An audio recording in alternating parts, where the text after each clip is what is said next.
Украинските војници кои се борат во близина на градот Бахмут велат дека имаат потреба од тешко оружје и муниција против руските сили. По всім напрямках ворог активізувався. Його там недавні успіхи там окриляють все. Але тим не менше стараємось тримати фронт. Але знову ж все впирається в важке озброєння. Буде важке озброєння.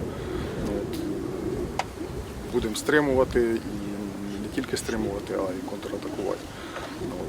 Без такого озброєння, без авіації, сидіти в глухій обороні рано чи пізно будемо просідати, фронт буде просідати.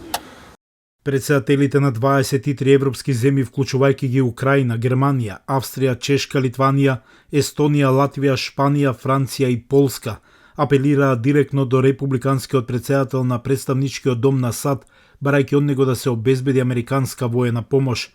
Гласот на Америка во Конгресот го праша спикерот Џонсон за писмото. The House is looking at all available options right now, and we'll address that as soon as the government is fine.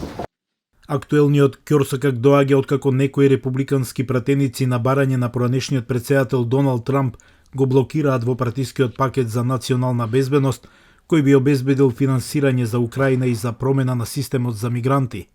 Демократите во Сенатот и многу републикански пратеници ја изразија својата фрустрација од Џонсон, велејќи дека времето е од суштинско значење.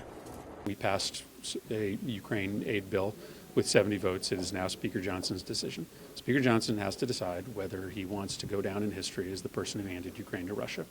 That's it. За гласот на Америка зборуваше и поранешниот министер за одбрана на САД Леон Панета.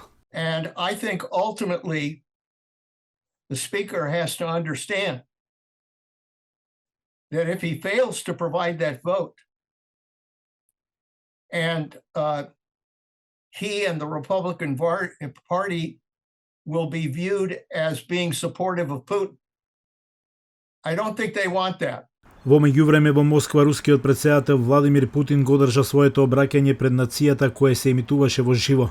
Путин предупреди дека последиците од испраќање војници на НАТО во Украина ќе бидат трагични, велејќи дека и Русија има нуклеарно оружје што може да го нападне Западот.